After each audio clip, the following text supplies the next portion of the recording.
Near the end of the dinosaur age, long after most giants had already come and gone, the world produced something unusual. Earth had been experimenting with size, shape, and survival for more than 160 million years. Entire dynasties of dinosaurs had risen, ruled, and quietly disappeared. And in this late, fragile chapter of Earth's long history, a final predator emerged. Not as a beginning, not as a symbol of growth, but as something that shouldn't have been possible. An animal built wrong. A design that broke the rules.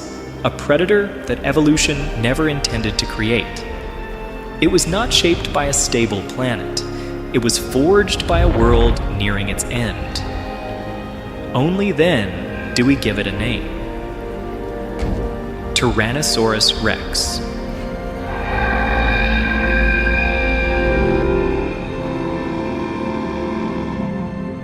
This episode is supported by Planet Wild. We'll return to them later in the story.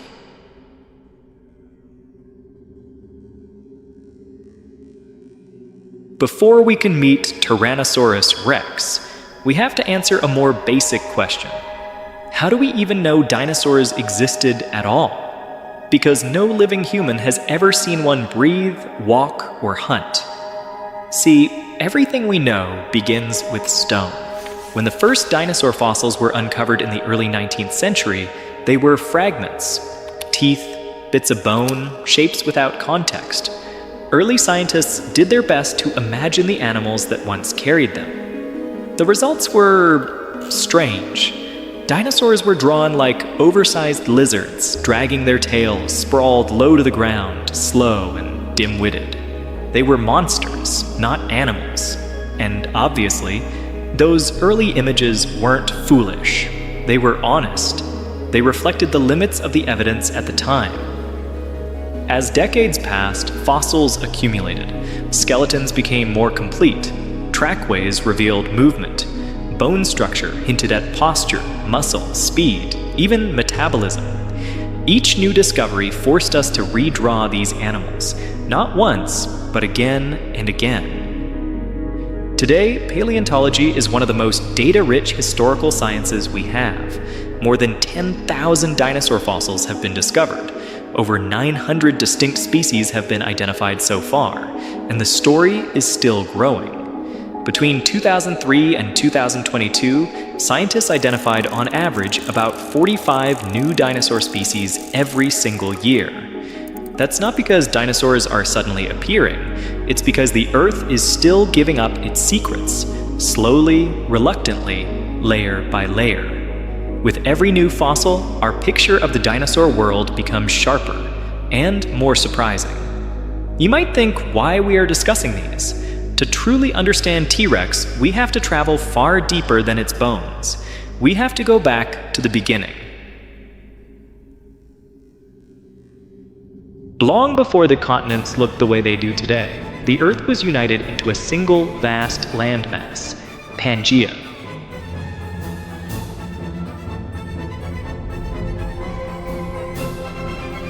A world without oceans between continents. A world of extremes. Vast deserts inland, seasonal monsoons near the coasts, and violent volcanic activity reshaping the planet from within. The oldest dinosaur fossils appear toward the end of the Triassic period, around 230 million years ago. These were not giants. They were small, lightly built, often overshadowed by other reptiles that ruled the land at the time. The Triassic Earth was hot, dry, and unstable. Mass extinctions had recently cleared ecological space, and evolution was experimenting rapidly. Early dinosaurs were just one of many contenders trying to survive in a dangerous world. Then, around 201 million years ago, the Earth changed again.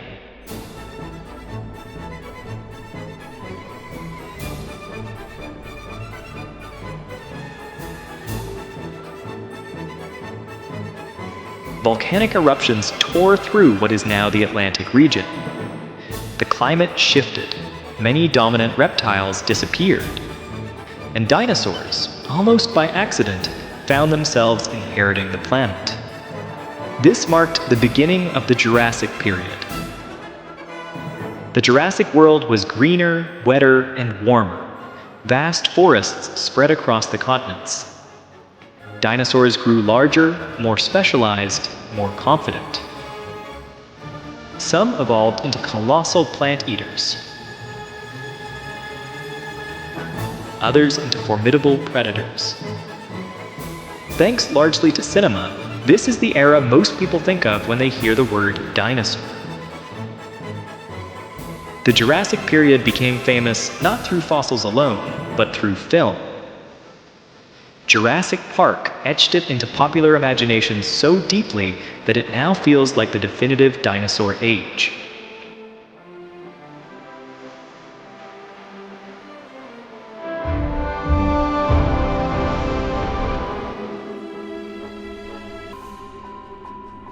But here's the truth. The Jurassic was impressive. It was not the peak. That came later. The real explosion, the age when dinosaurs truly flourished in diversity, size, and ecological dominance, was the Cretaceous period. Beginning around 145 million years ago, the Cretaceous was the longest chapter in dinosaur history. The supercontinents Laurasia and Gondwanaland began to fragment, slowly drifting toward the arrangement we recognize today. New coastlines formed, shallow seas flooded inland regions, the planet grew warmer, sea levels rose, and life responded. Flowering plants appeared and spread, transforming ecosystems from the ground up. Insects diversified alongside them. Herbivorous dinosaurs adapted to new food sources, and predators followed. Almost every type of dinosaur you can imagine lived during the Cretaceous. Swift, intelligent raptors, heavily armored giants, long-necked titans that shook the ground with every step. Some of the largest land animals to ever exist, Argentinosaurus weighing as much as 77 tons, titanosaurs stretching longer than a blue whale laid end to end. And among them, near the very end of this long, crowded era, appeared something extraordinary. Tyrannosaurus rex.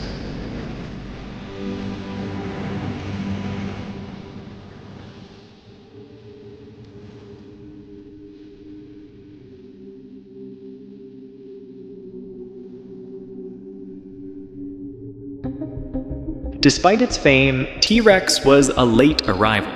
It lived only during the final stretch of the Cretaceous, roughly 68 to 65 million years ago. Its reign was brief, geologically speaking, but intense. Most scientists agree that T-Rex did not exist during the Jurassic period at all, which makes one detail quietly ironic. The animal chosen as the logo of Jurassic Park didn't live in the Jurassic. This isn't a small mistake. It reflects a much deeper problem. Every dinosaur film we've ever seen collapses time. Not by thousands of years, but by tens of millions. Species separated by vast stretches of deep time are shown living together, hunting together, dying together. Entire evolutionary eras are blended into a single moment. Once we see it that way, it's almost impossible to unsee. The dinosaur world wasn't one golden age. It was many, rising, falling, transforming over 165 million years. And Tyrannosaurus rex stood at the very edge of it all. Not at the beginning of the story, but just before the end.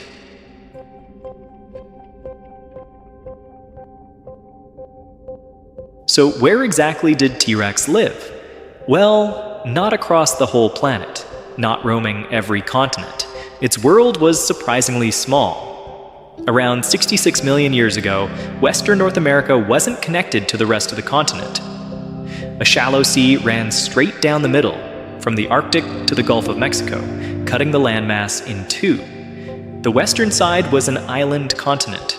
Scientists call it Laramidia. This is where T-Rex lived, and as far as we know, nowhere else.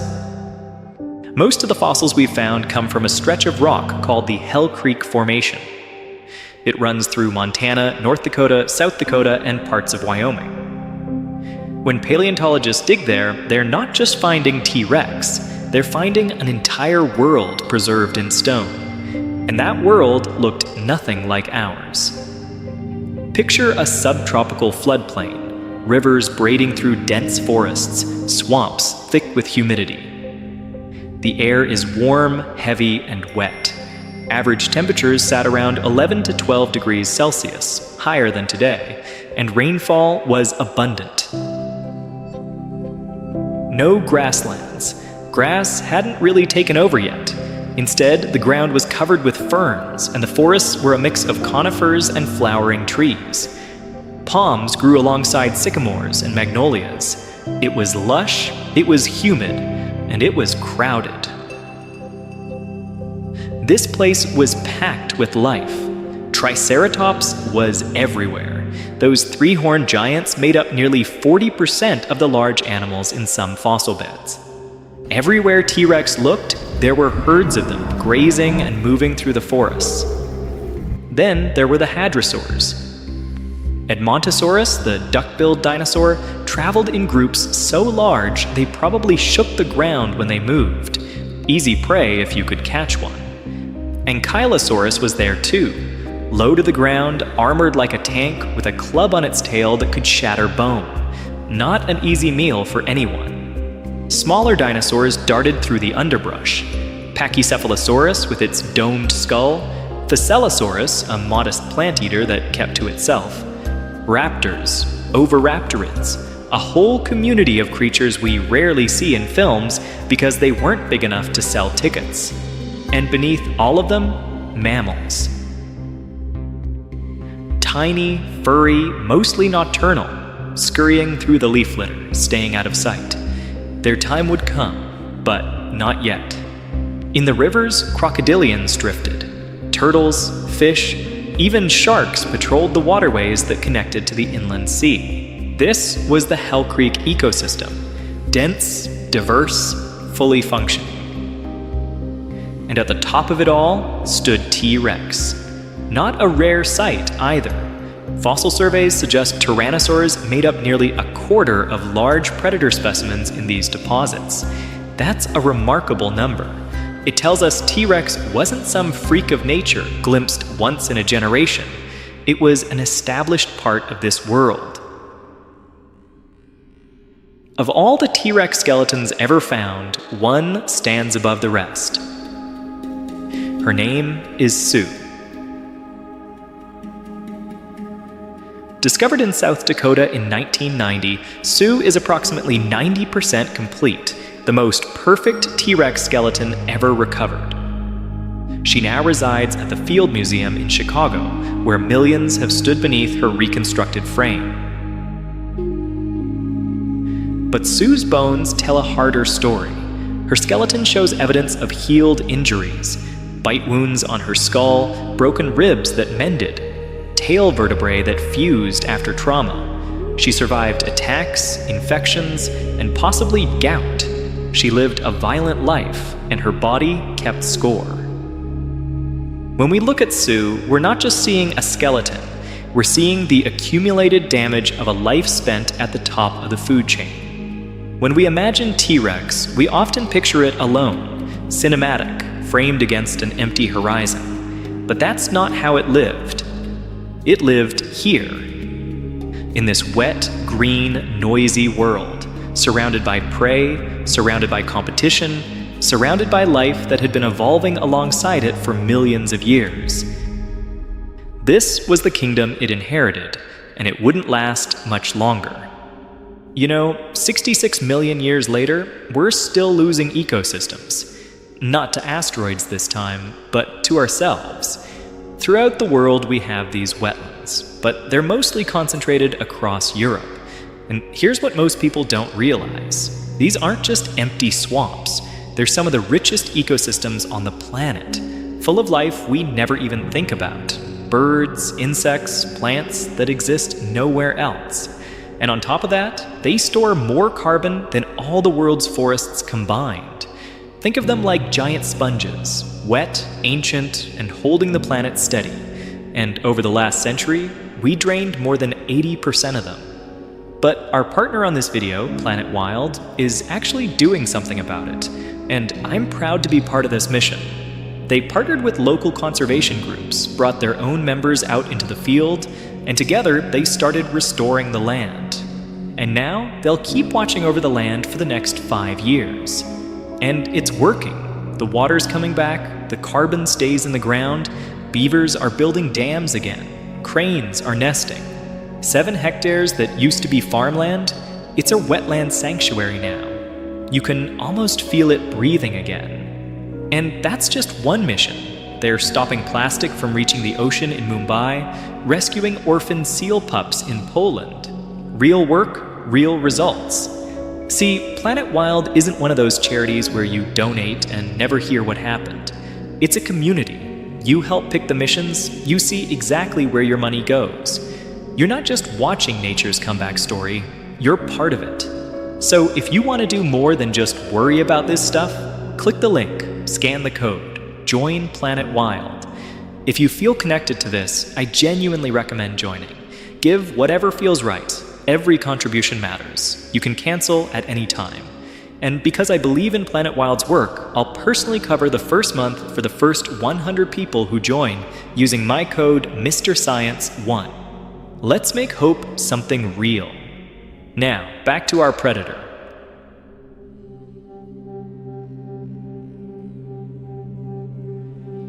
We've seen their world.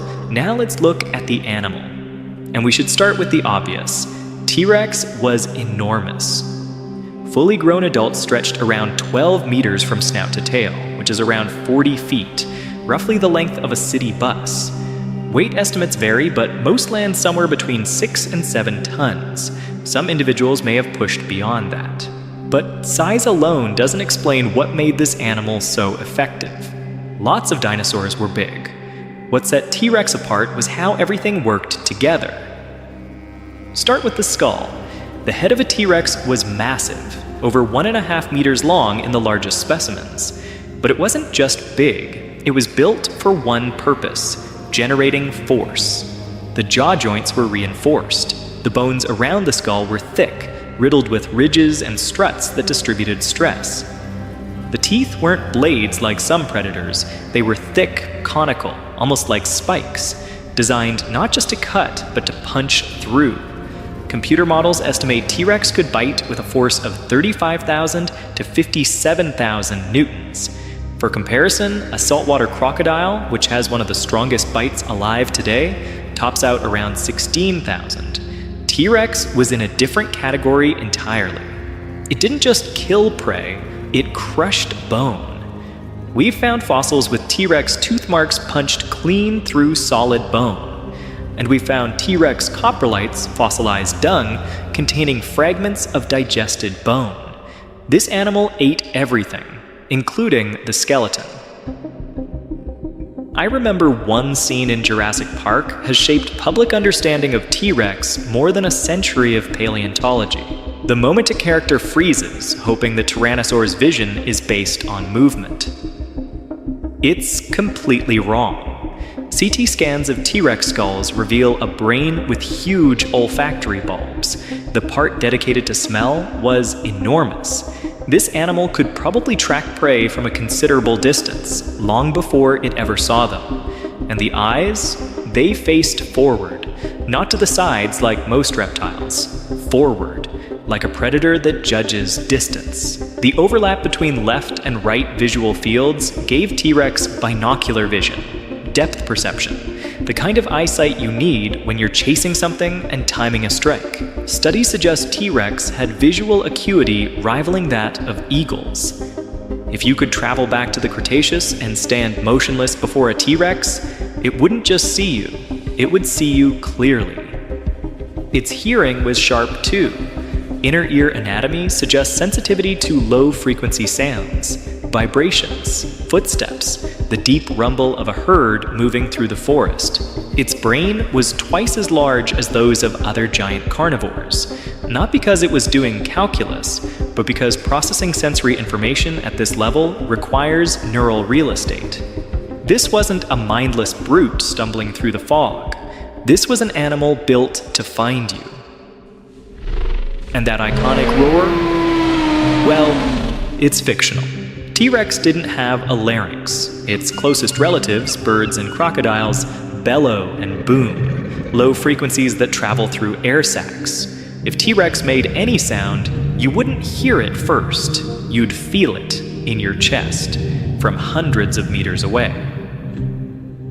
Then there are the arms. Yes, they were short, absurdly short relative to the body, but the anatomy tells a different story. The bones show attachment points for remarkably powerful muscles. The biceps and forearm flexors were substantial. Each arm could likely curl over 200 kilograms.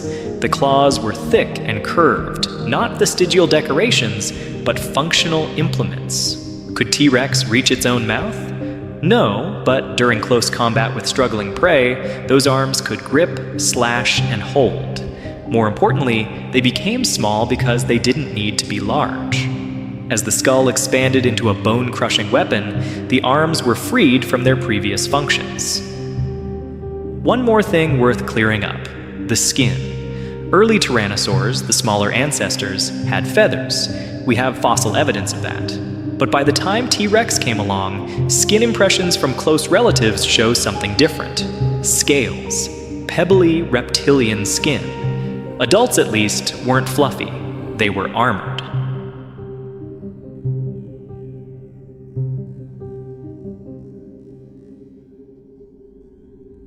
So here's something most people don't think about. When you walk into a museum and stand beneath a T-Rex skeleton, you know, that moment where you're just looking up, trying to take it all in, you're not actually looking at a complete animal. See, what you're seeing is a reconstruction. Most of what's up there, it's man-made. When paleontologists uncover dinosaur bones, they usually only find part of the animal: a skull, some vertebrae, a rib cage, a prehistoric puzzle full of missing pieces. The first T-Rex mounted for display was uncovered in Montana in 1908. They found the skull, most of the tail, a rib cage, pelvis, and most of the vertebrae. But the rest? Those had to be invented. There was a time when scientists stuck the wrong skull on an Apatosaurus body and called it Brontosaurus. The error stood for decades before it was corrected. Today, the process is different. Scientists can combine information from multiple individuals to build a composite picture. They use CT scans to mirror bones. If they have a left leg, they can digitally flip it to create the right. The work is precise, methodical. Modern dinosaur exhibits are 99 to 100% accurate. But they're still reconstructions, still fragments assembled into wholes. But here's the deeper question. Why do we even piece together skeletons at all? Why not just display what's actually found? Well, the answer has nothing to do with science. It has to do with who we are. Humans are storytelling animals. We don't experience the world as disconnected facts. We experience it as narrative. Beginning, middle, end. Characters moving through time. We see a creature that walked this planet millions of years before we existed, breathing the same air, feeling the same sun. That the story of life is so much bigger than ourselves. That's not a scientific insight. That's a human one. When you make an exhibit, you're not just displaying discoveries, you're telling a story. We don't just want to know what T-Rex was and how humans found some fossils in 1908. We want to meet it. But here's something uncomfortable. As of now, there are approximately 61 scientifically significant T-Rex specimens in public museums, but 71 are in private hands. The commercial fossil trade changed in 1997 when Sue sold at auction for $8.36 million. The Field Museum acquired her. She became a symbol, but she also became a price tag. In 2020, Stan, one of the most complete specimens ever found, sold for $31.8 million. no museum could match that bid. For over a year, no one knew where he was. One of the most scientifically valuable fossils on Earth simply disappeared. The average price for a T-Rex now hovers around $10.8 million, which most museums simply can't compete. See, every skeleton contains information that can't be replicated. Bone microstructure, isotopic signatures, pathologies that reveal disease and behavior. When a fossil enters a private collection, that data becomes inaccessible. Science depends on shared access to evidence. A T-Rex in a billionaire's foyer might as well be back in the ground. The loss is particularly painful for juveniles, 20% of privately held specimens. The part of the life cycle we understand least is the part most aggressively harvested by the market. Commercial collectors argue they're rescuing fossils from erosion. There's a grain of truth in this, but of the 80 specimens collected by commercial operations since 1992, only 9 have ended up in public trusts. The rest remain in stockrooms, private collections, or in shopping malls. Once they leave, they rarely come back. We recognize that human heritage belongs to everyone, but dinosaur heritage, that's still up for auction. See, you've been here since the beginning of this video. Not for the numbers, not for the Latin names, not for the dates. You stayed for the story. A story I've tried to stitch together from the work of paleontologists and research teams around the world. They spent lifetimes in the dust. They uncovered the fragments. They asked the questions. I just tried to make the bones breathe again. And the story of T-Rex, the last emperor of a fallen world, is one of the greatest we've ever found. Every T-Rex that disappears into a private collection is a story that will never be fully told, a chapter ripped from a book that belongs to all of us. When a child stands before a mounted T-Rex skeleton, craning their neck, mouth slightly open, trying to comprehend the scale of the thing, something happens that can't be measured. A connection is made between that child and an animal that died 66 million years ago, between the present and the unimaginably deep past.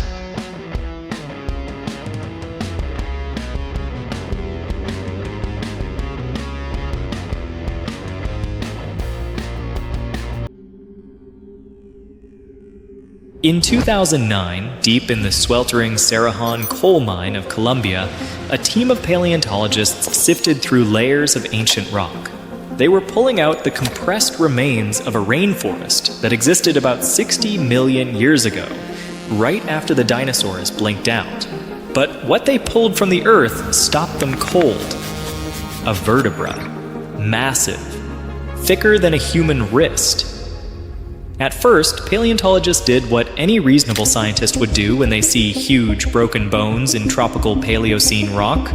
They assumed they were crocodiles. Crocodilians were the giants of those ancient swamps, and the idea of a reptile the size of a bus already felt like pushing credibility as far as it could go. But something was off. The bones were the wrong shape. The curves didn't match the typical crocodile vertebrae catalog researchers knew so well. Then came the shock. These weren't crocodile vertebrae. They were snake vertebrae. And not just any snake. This was Titanoboa. See, Cerrejón isn't just any fossil site. It's a time capsule, a complete Paleocene rainforest sealed by a sudden burial of mud and ash. Leaves, fish, turtles, entire snapshots of an ancient world preserved in stunning detail. And in that muck, the biggest snake remains anyone had ever seen. As the team recovered more vertebrae, dozens of them, along with ribs and associated fauna, one thing became undeniable. This wasn't a fluke or an exaggeration. The fossils were consistent, enormous, and unlike anything in the record.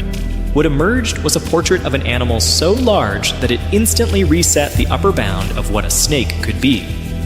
News hit like a thunderclap. When the research team first measured the vertebrae, they ran the numbers again and again, convinced the calculations had to be wrong. But they weren't. The measurements pointed to a snake more than 15 meters long. Researchers were stunned. If those numbers were real, Titanoboa wasn't just a big snake, it was the largest land predator on Earth after the dinosaurs. Its size implied Paleocene ecosystems far hotter, far denser, and far more competitive than scientists had imagined. A creature this massive could only exist in a world pushing biology to its limit. What kind of planet grew monsters like this? Titanoboa was absurdly large. The most conservative estimates put it at about 42 feet long, but some estimates go as high as over 50 feet, and it weighed somewhere between 2,000 and 2,500 pounds. For context, the largest anaconda ever reliably measured was about 28 feet long and weighed around 500 pounds. So Titanoboa was nearly twice as long and 4 to 5 times heavier.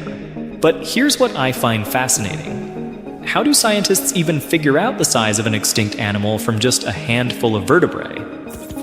Well, modern snakes follow pretty predictable scaling laws. The size of their vertebrae correlates directly with their total body length.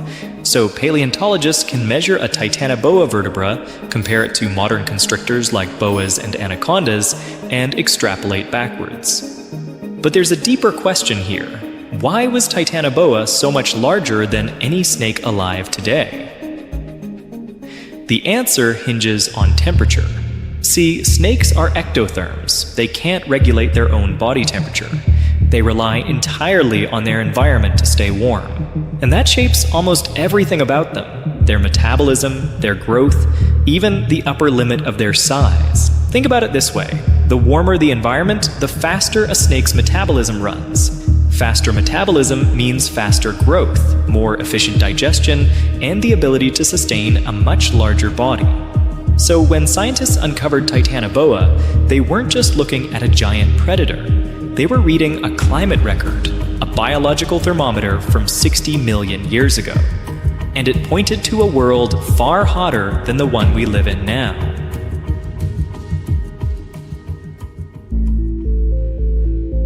To understand Titanoboa, you have to understand its world. Step back about 58 million years into the Paleocene epoch, just a few million years after the dinosaurs vanished.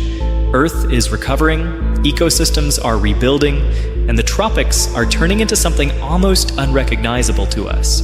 Global temperatures were far higher than today. In what is now northern Colombia, estimates suggest average year-round temperatures of at least 32 degrees Celsius, with almost no seasonal relief. Imagine a rainforest that never cools down, not even at night. A world where the air itself feels like a constant sauna. No ice caps, no winters, just relentless, steaming heat stretching from pole to pole. Forests sweated. Waterways steamed in the sun, and life grew large because for cold-blooded animals, warmth removes the biggest constraint of all. But today's tropical forests, the Amazon, the Congo, Southeast Asia, are actually too cool for a snake like Titanoboa to exist. Modern anacondas and pythons press against the upper limits of what our current climate allows. To push beyond their size into Titanoboa territory requires a world turned up several degrees warmer, consistently, for millions of years. Titanoboa couldn't hack it. Its massive body needed that hothouse blaze to kickstart metabolism, to pump blood through 50 feet of coils. The Cerrejón site reveals this world in detail. Layer after layer contains plant fossils. There are giant turtle shells, some the size of pool tables. Early crocodile relatives with blunt, crushing teeth suggest a diet of hard-shelled prey. They were not sleek river racers, but heavy-jawed ambush predators. This was not a clear, fast-flowing river system. It was a humid swamp rainforest. Murky, slow-moving water, tangled roots, and dense vegetation. Visibility would have been poor, sound muffled by constant rain and buzzing insects. In such an environment, size could be a massive advantage. A giant snake could lurk in the water, its bulk supported by buoyancy, its body hidden by tannin-stained currents. Heat and humidity would keep its muscles warm and ready, allowing it to move when it needed to, then sit, digesting enormous meals over weeks or months. Titanoboa in this context is not an accident. It is a direct, logical outcome of an extreme world. High temperatures, abundant prey, and a swampy labyrinth perfect for slow, patient ambush. So here's the question everyone wants to know. How did Titanoboa actually hunt? Well, forget everything you've seen in movies. Titanoboa wasn't some hyper-aggressive monster chasing down prey on land. This wasn't a land-racing python or a tree-dwelling boa. Titanoboa was simply too big for that. 40-plus feet of muscle doesn't glide quickly over forest floors. It sinks, drags, fights gravity with every inch. But in water, everything changes. In the Paleocene swamps, Titanoboa behaved less like a modern snake and more like a crocodile. Slow, silent, half-submerged. It used the swamp's murky water as camouflage, slipping between fallen logs and root systems with only the faintest disturbance on the surface. For an animal this size, invisibility wasn't a trick. It was a lifestyle. It didn't chase, it didn't sprint, it waited. Hours, maybe days, almost motionless, until something wandered close enough. And when it struck, the force was terrifying. Biomechanical models estimate that Titanoboa could exert well over 400 psi of constriction pressure, more than enough to crush a crocodile's ribs in an instant. Modern boas and pythons rely on blood flow restriction to subdue prey, but at Titanoboa's size, the distinction barely matters. The result was the same. Whatever it wrapped around wasn't getting out. Based on the ecosystem we know existed at Setahone, Titanoboa's diet likely included giant turtles. Slow-moving, abundant, and packed with calories, perfect prey for an ambush predator. Early crocodiles, smaller than Titanoboa and not yet evolved into the apex predators they are today. Large fish, common in the river systems, easy to catch in confined channels. Possibly early mammals. Though mammals were still relatively small in the Paleocene, any that ventured too close to the water's edge would have been fair game. Water wasn't just its hunting ground, it was its lifeline. The buoyancy of water supported its massive weight. Without it, Titanoboa would have struggled to move efficiently on land. Its internal organs would have been compressed by its own body mass, making breathing difficult, digestion slow, and movement exhausting. And perhaps most importantly, water helped regulate its body temperature. Snakes absorb heat from their surroundings, and in the sweltering Paleocene climate, water provided a way to stay cool when necessary while still maintaining the high metabolic rate needed to sustain such a large body. So when you imagine Titanoboa, don't picture it slithering across land like a nightmare serpent. Picture it gliding silently through dark water, eyes just above the surface, waiting for the perfect moment to strike. So if Titanoboa was such a successful predator, perfectly adapted to its environment, why isn't it still around?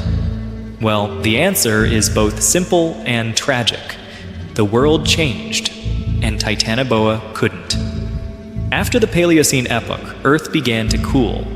Gradually at first, then more rapidly. Average global temperatures dropped by several degrees Celsius over the course of a few million years. And for an ectothermic giant like Titanoboa, that was a death sentence. Here's the thing about being cold-blooded. Your metabolism is directly tied to environmental temperature.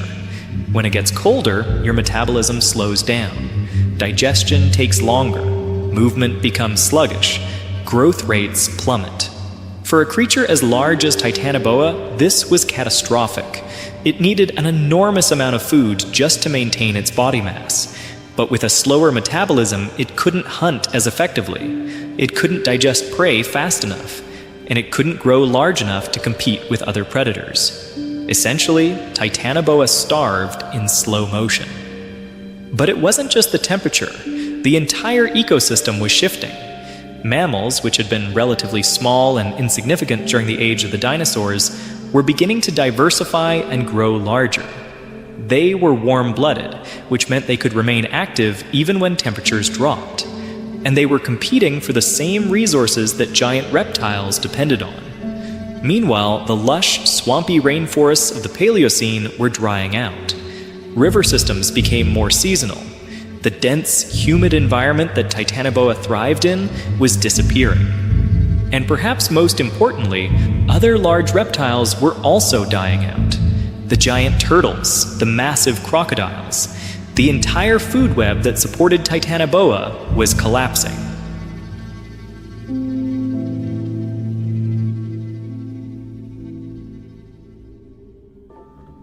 And yes, Titanoboa died not from predation, not from disease, not from competition. It died because the planet cooled by just a few degrees. That's all it took. A small shift in global climate, and the largest snake that ever lived simply stopped existing.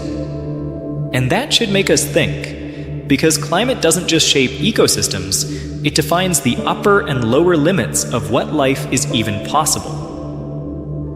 Titanoboa was a creature that should never have existed. It was too big, too heavy, too dependent on a world that was always destined to change. But for a brief moment in Earth's history, all the conditions aligned perfectly.